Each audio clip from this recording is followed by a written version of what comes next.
Madame, Monsieur, bonsoir et bienvenue dans le 20h de TFM. Dans l'actualité de ce mardi, GFM en deuil.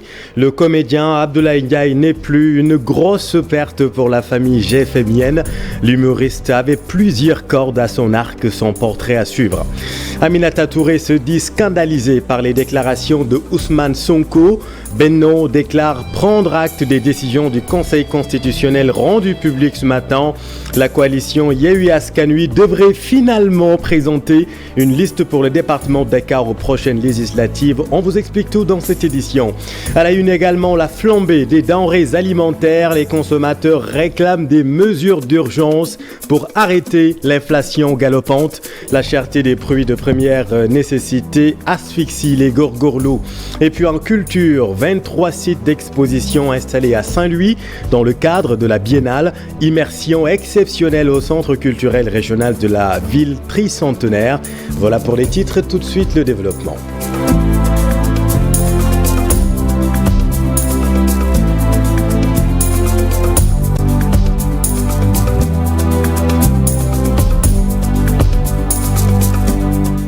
Mais d'abord, le deuil qui frappe le groupe Futur Média. Nous avons perdu un des nôtres aujourd'hui, Abdoulaye Ndiaye, le comédien Ndiaye, comme nous l'appelions affectueusement. L'humoriste avait plusieurs cordes à son arc. Son portrait est dressé par Mamadou Fall.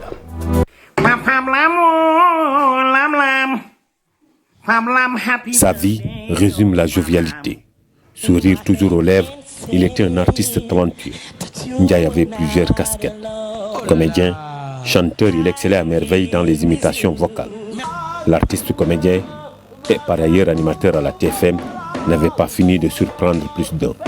Humoriste de métier, Ndiaye s'illustrait dans d'autres domaines.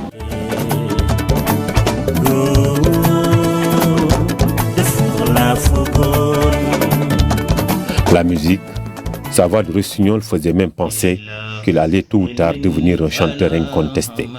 Abdoulaye Ndiaye, de son vrai nom, est une personne affable, courtoise et d'une générosité naturelle, selon certains proches. Il a fait ses premiers pas à la TFM en travaillant avec le célèbre humoriste Samba Sine alias Koutia. De fil en aiguille, Ndiaye se fait un nom. Ses prestations lui permettent d'assurer certaines émissions.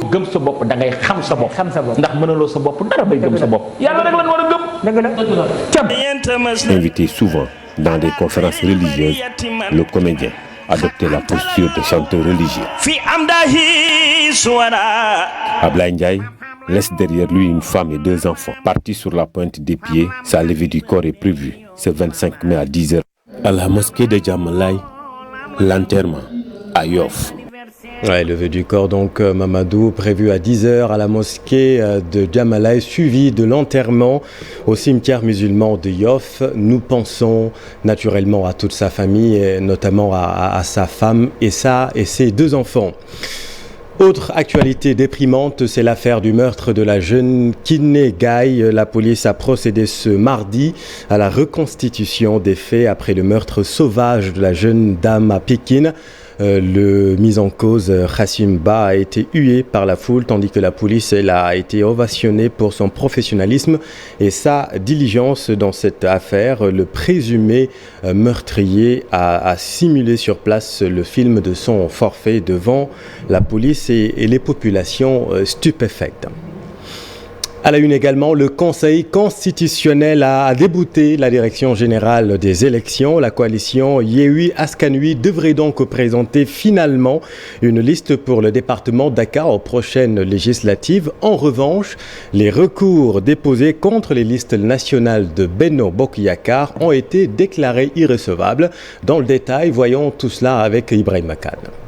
La coalition Yewwi Askan Wi sera bien de la course à la députation dans le département de Dakar. Le Conseil constitutionnel a désavoué la Direction générale des élections en déclarant recevable la liste de Le Conseil constitutionnel a désavoué la Direction générale des élections en déclarant recevable la liste de Yewwi Askan Wi dans le département de Dakar, rejetée dans un premier temps par la DGE pour non-respect de la parité. Le mandataire de Yewwi Askan Wi au scrutin majoritaire dans le département de Dakar est même autorisé à retirer et à substituer d'autres candidats aux démissionnaires. S'agissant du recours introduit par une partie de l'opposition, notamment Yewwi Askan Wi et Gëm Sa Bopp pour l'annulation de la liste de Benno Bokk Yakaar pour excès de parrain, le Conseil déclare irrecevables les 3 recours introduits dans ce sens, estimant que seuls les actes du ministre chargé des élections pris en application des articles L179, L180 et la loi organique L183 du Code électoral peuvent être contestés par les mandataires des coalitions. Une bonne nouvelle pour la coalition présidentielle, tout le contraire de la grande coalition Gëm Sa Bopp, déboutée par le Conseil constitutionnel après l'avoir saisi pour annuler le rejet de sa liste pour défaut de parrain. Et après les décisions du Conseil constitutionnel rendues publiques ce matin, dont acte pour la coalition Benno Bokk Yakaar. Par contre, Aminata Touré, la tête de liste nationale, se dit scandalisée par les récentes déclarations de Ousmane Sonko, compte rendu de la conférence de presse de Benno, Maïmouna Ndiaye et Mar Dieng. Décision du Conseil constitutionnel, Aminata Touré approuve. D'abord, celle qui nous concernait directement, le parrainage, évidemment, d'un revers de main. Cette demande d'invalidation a été rejetée et considérée même comme irrecevable. Parce qu'évidemment, notre parrainage était d'excellente qualité avec un taux de rejet extrêmement bas.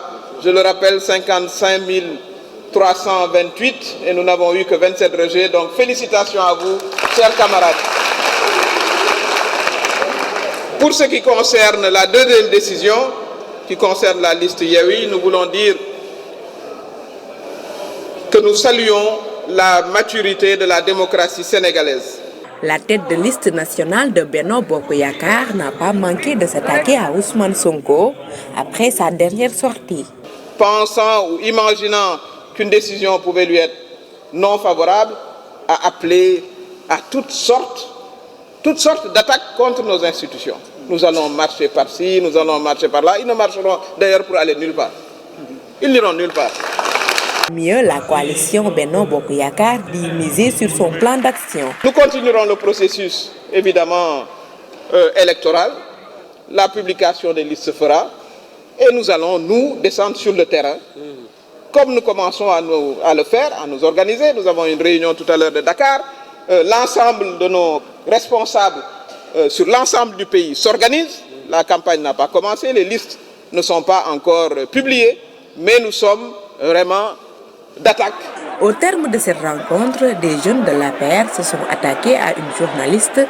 Son interrogation qui n'a pas plu à des membres de l'assistance, la cause de tout ce désordre. Et la coalition Yewwi Askan Wi se réjouit de la décision du Conseil constitutionnel qui a invalidé le rejet de sa liste pour le département de Dakar. Tout de même, le combat va se poursuivre jusqu'à l'invalidation de la liste nationale de Benno. Voici à ce propos Déthié Fall, mandataire national de Yewwi Askan Wi avec Habib Faye. Nous avons tous vu leur mobilisation depuis lors et j'ai envie de leur dire qu'il faudrait toujours continuer à œuvrer et à progresser dans l'esprit du soldat, même couché, continuer à se battre.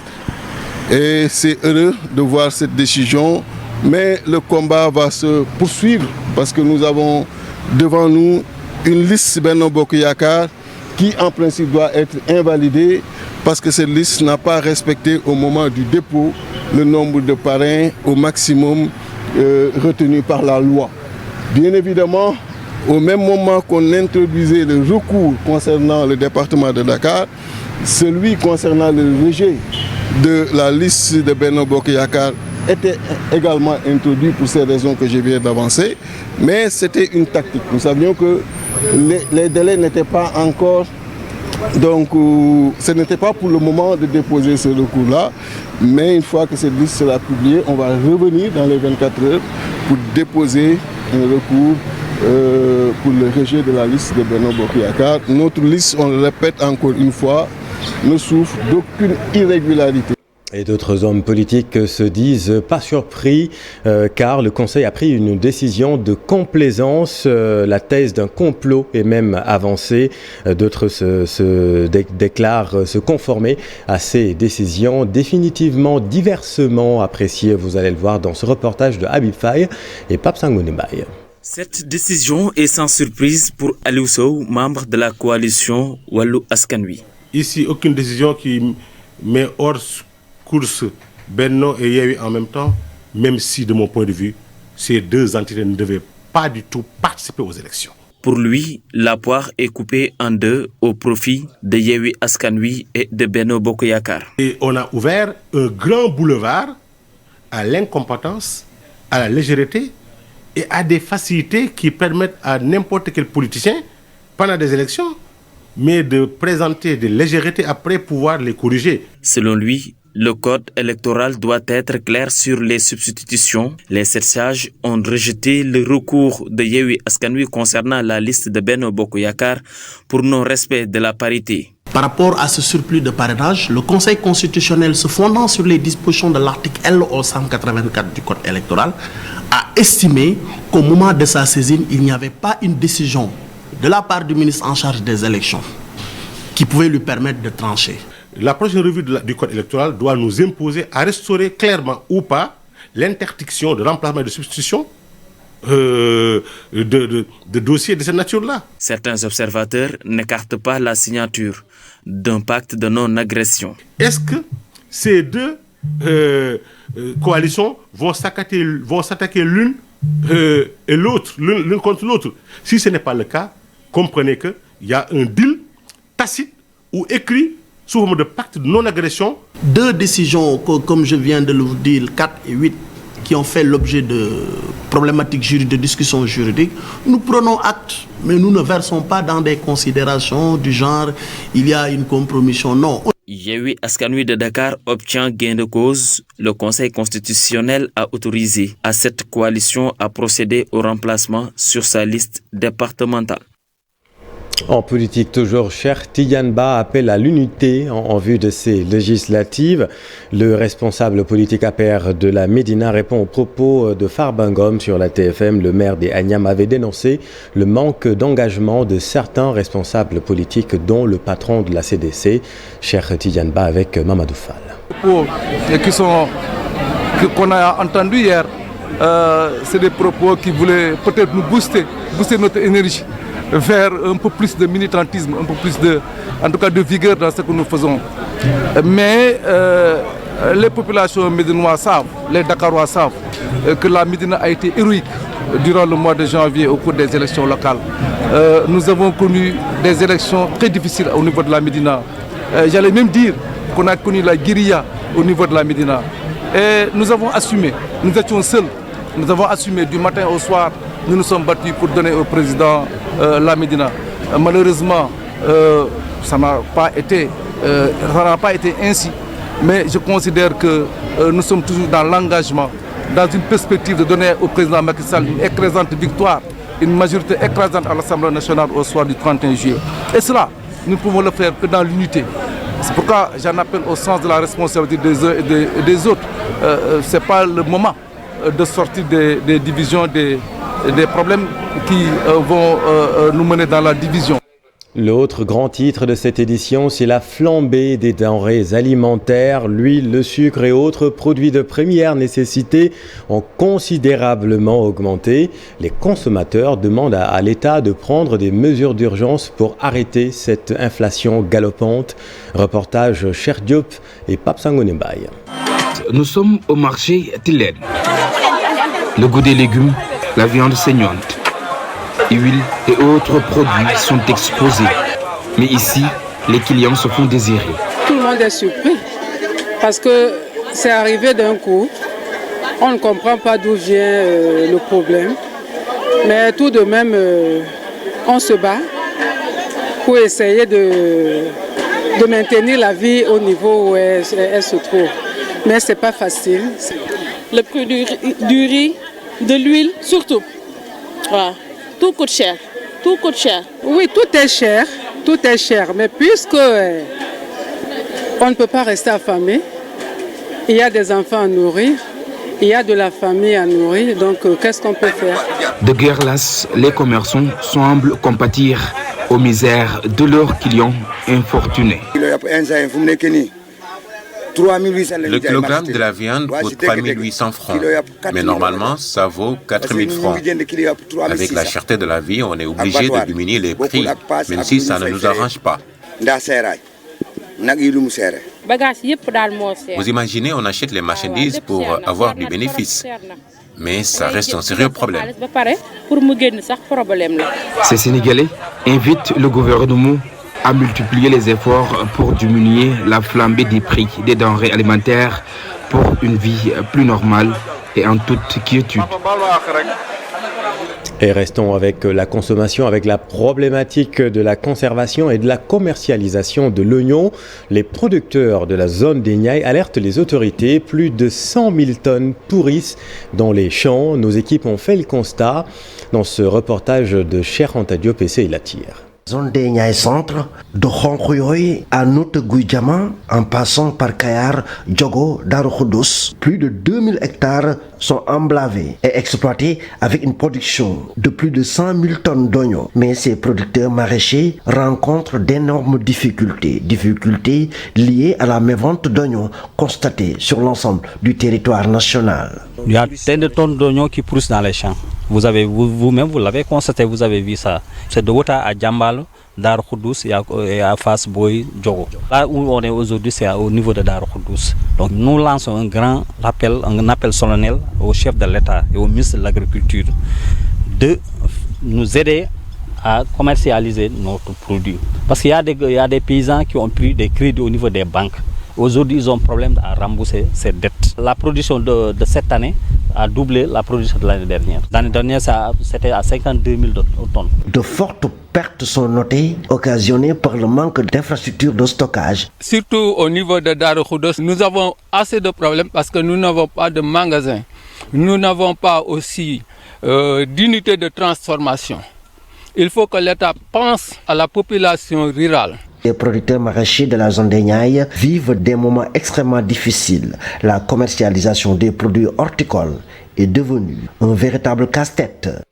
Merci Cheikh Anta et venons-en à la Biennale. Deux artistes nous replongent dans la chaude ambiance du quartier de Colobane avec une représentation de son bouillon marché, les scènes de vie, le quotidien des commerçants et autres marchands ambulants, des tableaux d'art, de la récupération et des couleurs pour reconstituer ce symbole qui se cache derrière le market, le marché de Colobane. Cette exposition est signée Binetsi et Falisson sénégalais. C'est un reportage édifiant de Ibou Diouf et Ibou Sissé.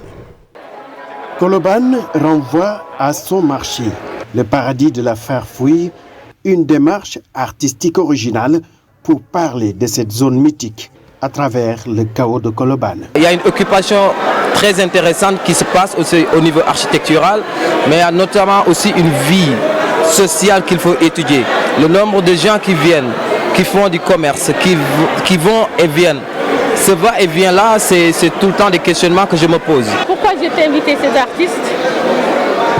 Il a su traduire le quotidien de tous les Sénégalais et je dirais même le quotidien de l'Afrique.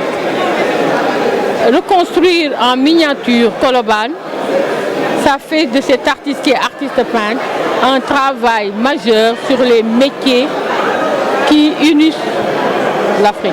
Le chaos de Colobane pour parler de l'un des plus anciens marchés de Dakar, une manière d'évoquer ce quotidien. Aujourd'hui, Fally est forgeron, Fally est styliste à travers ce travail, Fally est chauffeur, Fally est vendeur de charbon, Fally est vendeur de fruits, Fally vend des maillots.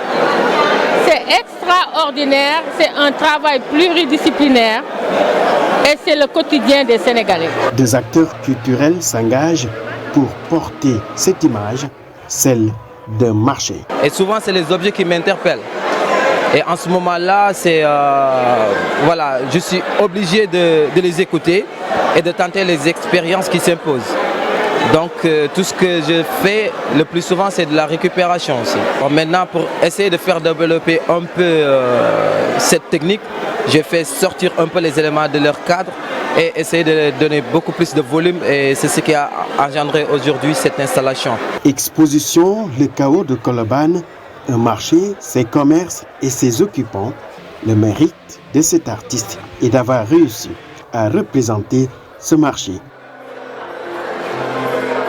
Magnifique Ibou, et merci beaucoup et bravo à nos artistes. Dans le cadre de la Biennale, toujours 23 sites d'exposition sont installés à Saint-Louis du Sénégal. Et là, l'objectif est de montrer les œuvres produites par les artistes locaux, mais aussi étrangers.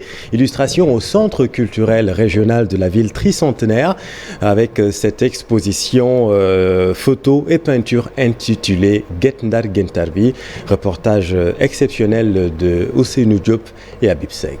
Dans le cadre de la Biennale, plusieurs activités sont menées dans la ville tricentenaire avec des programmes off. Au total, 23 sites d'exposition ont été aménagés pour accueillir les artistes locaux et étrangers.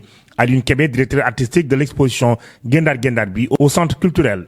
Pas mal, il y a beaucoup d'expositions actuellement. Donc à Saint-Louis, il y en a à peu près 23 expositions off à Saint-Louis. Donc on est en train de vivre donc, au rythme donc, de la Biennale actuellement. Et presque chaque jour, il y a un vernissage, donc voilà.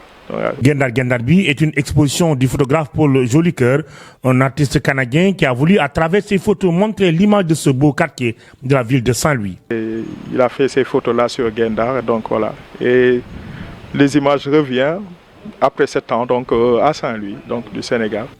Ces différentes expositions vont permettre aux jeunes artistes d'apprendre davantage, mais aussi de discuter, d'échanger avec les professionnels du milieu artistique. Ça permet aux artistes donc, de diviser, donc, de montrer leur travail, leur savoir-faire. Et voilà. Il y a des expositions de peinture, des expositions de photos comme celle-ci, d'expositions de sculpture, installations artistiques, performances artistiques. Des expositions de photos, peintures et des installations artistiques vont rythmer la programmation off dans la vieille ville. Plusieurs artistes ont exposé dans les différents sites de Saint-Louis. Ils profitent de la Biennale pour montrer leur talent et dégager des perspectives. Merci Ousseynou. Et puis la 3e édition du Grand Carnaval de Dakar se tiendra les 25, 26, 27 novembre prochains sous le thème sport et culture et avec à l'honneur la culture Alpulaar. Une conférence de presse a eu lieu en présence de l'artiste Baba Mal, parrain du carnaval, et de Pape Sangué Diop, maire de Gandiaye. Pour les organisateurs, ce carnaval véhicule des valeurs collectives extrêmement positives, le partage, l'excellence, le don de soi, l'ouverture. Suivant à ce propos, Fatou Kassessar, illustratrice du carnaval de Dakar. Culturel qui s'inscrit dans les industries culturelles et créatives. C'est très important de le préciser, parce que quand on dit industrie culturelle et créative, on parle d'industrie et on parle d'impact économique. Et impact économique sur quoi? Eh bien, sur les acteurs artisanaux, sur les acteurs culturels et sur les acteurs du tourisme également. Donc on travaille vraiment sur une chaîne de valeur. On propose un événement festif, populaire, familial, mais derrière, ce qui est très important pour nous, c'est que cet événement-là ait un impact donc, économique sur le Sénégal et sur nos terroirs, d'où la présence également du maire de Gandiaye. Je suis partenaire aujourd'hui du carnaval de Dakar. Je l'analyserai sous l'angle de culture et territoire. Un thème qui est très important, très actuel, au moment où on est à l'acte 3 de la décentralisation. Nous devons, la culture doit partir des terroirs pour qu'on puisse avoir au niveau national, au niveau continental, la symbiose qu'il faut entre les différentes cultures au niveau du Sénégal. Et vous avez suivi respectivement Fatou Kassessar, initiatrice du carnaval, et le maire de Gandiaye, Pape Sangué Diop. Le sport à l'école, meilleur support pour un retour aux valeurs normales, morales et civiques. C'est la conviction de l'Académie de Fatick qui a organisé les phases finales régionales et départementales du sport scolaire. Les élèves venus de toute la région ont compéti dans 9 disciplines sportives.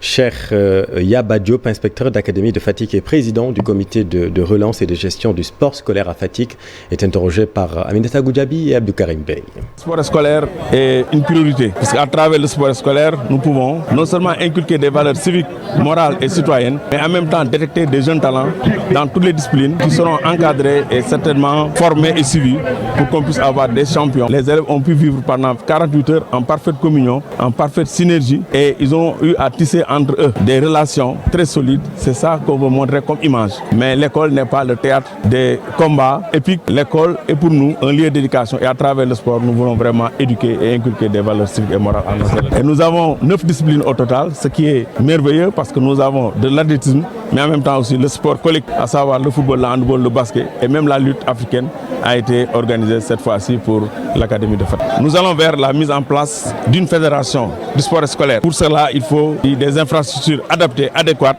Et dans l'actualité sportive, la liste des nominés pour le Ballon d'Or 2022 publiée le 12 août prochain. Le tirage au sort des poules des éliminatoires du CHAN 2023 attendu ce jeudi. Et puis l'annulation du match amical du mois de juin de l'équipe nationale de football du Sénégal. Tout cela dans le round-up de l'Actu Sport avec Chersadou Boudjara. Démarrons par le football. L'équipe nationale du Sénégal ne va pas disputer de match de préparation du Mondial 2022 au mois de juin prochain. Une décision de la Fédération sénégalaise de football justifiée par une volonté de donner aux internationaux du temps de repos convenable avant le début de la saison prochaine. D'autant plus, Sadio Mané et compagnie vont jouer 2 matchs des éliminatoires de la CAN 2023 les 4 et 7 juin prochains. La liste des lions sélectionnés va être publiée par le sélectionneur Aliou Cissé ce vendredi 27 mai à partir de 10h. L'équipe nationale locale va elle connaître ses adversaires des éliminatoires du championnat d'Afrique des Nations CHAN 2023 ce jeudi. Cette édition, qui va se dérouler en Algérie du 8 au 31 janvier 2023, va réunir 18 sélections au lieu de 16. Le Sénégal, qui compte retourner au CHAN après 12 ans d'absence, est d'ores et déjà dans la préparation des éliminatoires avec une multiplication de stages depuis le mois d'avril. Un match amical face à la Gambie est même au programme le 10 juin prochain. En attendant, les quarts de finale de la Coupe du Sénégal se jouent en ce milieu de semaine. 2 rencontres, Port Casa Sport et Linguère Djambar, sont au programme ce mercredi à partir de 16h. À la même heure, jeudi, se déroulent les 2 derniers quarts de finale qui opposent Lusitana à Thiès FC et Teungueth FC à Agel de Rufisque, un derby qui promet. En Europe, l'hebdomadaire France Football annonce les principales dates du Ballon d'Or 2022. C'est le 12 août prochain qui est choisi pour la publication de la liste des nommés. La cérémonie de remise du Ballon d'Or 2022 est prévue le 17 octobre prochain. Sadio Mané et Karim Benzema, qui s'opposent à la finale de la Ligue des Champions ce mercredi, sont les favoris pour succéder à Lionel Messi. Merci cher, c'est la fin de cette édition. Merci infiniment de l'avoir suivi. L'info continue dans un instant dans Soir d'Info avec Papa Blader qui reçoit ce soir Mamadou Diop de Croix. On continue de parler politique bien évidemment. Restez avec nous, vous êtes au bon endroit. Bonne soirée.